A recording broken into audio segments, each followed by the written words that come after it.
dry, brutal collision of muscle on muscle. Claws bite in, no release. The prey slips, driven hard into sucking mud.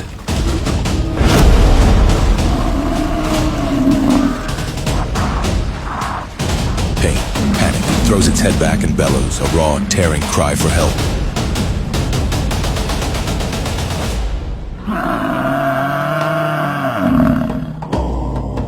The cry barely fades before its ally charges in like a rolling boulder. A sledgehammer struck across the body, an ugly, bone-deep sound.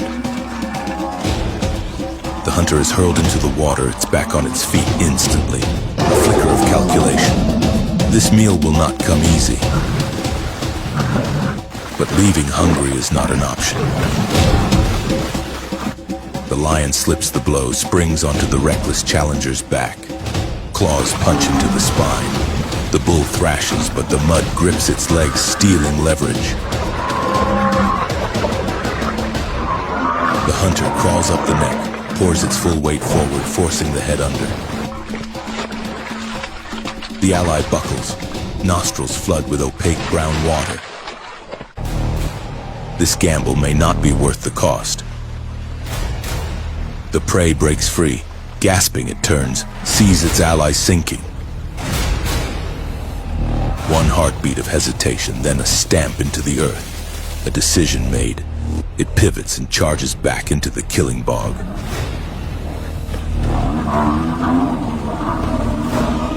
A full-force horn drive. The hunter roars in pain, forced to release its prize. For a moment, the fight explodes into a three-way mud-choked melee. Black sludge and dirty water churn together. The lion rages, each blow asserting dominance. A challenge answered at full price.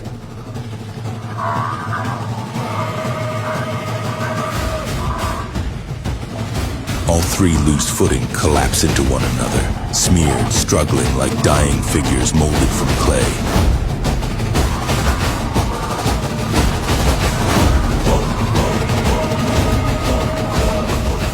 Exhausted, heaving, eyes still locked, unblinking. Suddenly, the hunter freezes, ears snap upright.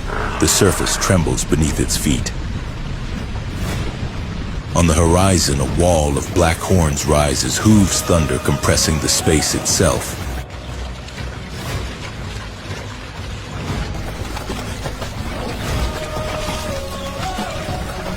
Against the overwhelming weight of numbers, the hunter runs the math. It backs away. The price of this meal is too high.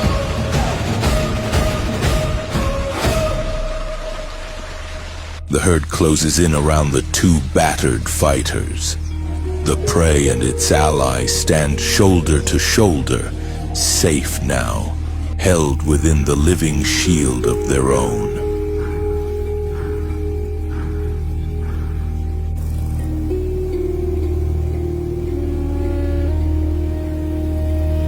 The savannah is not loud, but it is rarely silent.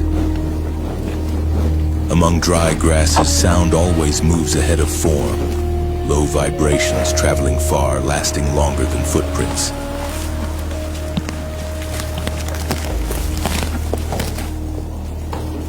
African buffalo live in large herds not only to find food. The herd is an early warning system, a structure where sound reaches farther than sight, and responses spread faster than any single body. In open terrain, where vision is broken by tall grass and rolling ground, vocal signals become essential. Not loud calls, but short, low tones released from the chest. Low enough to travel through the ground, clear enough for distant individuals to register a shift in conditions.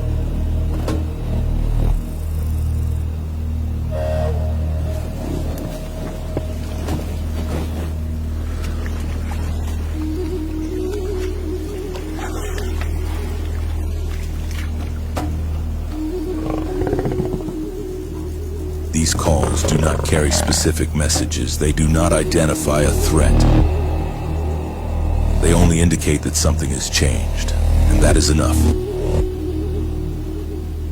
One sound emerges from the edge of the herd, answered by a similar tone from elsewhere. Distances shorten, movement axes adjust slightly. The herd does not stop, it recalibrates.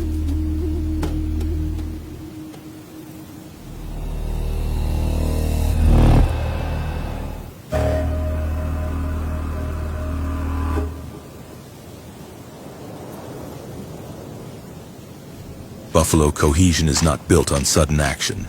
It is maintained through steady movement by keeping calves near the center and by continuous low-level feedback.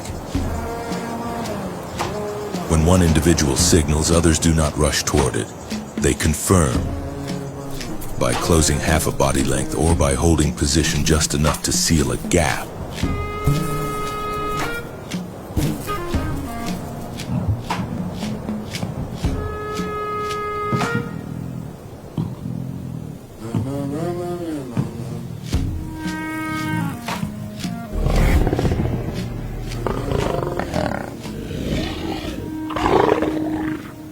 As density increases, space behaves differently. An open area becomes compressed.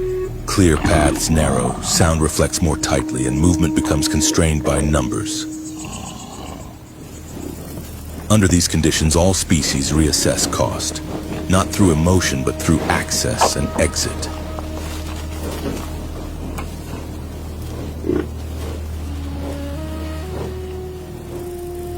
Buffalo calls are not meant to provoke. They are meant to establish presence. When sound is returned from multiple directions, the herd becomes a single unit, without advancing and without forcing retreat.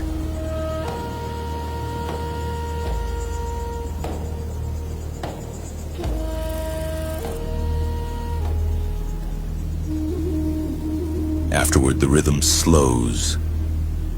Calls thin out, replaced by the familiar sounds of grazing and travel. The herd maintains its structure, continuing toward grass and water.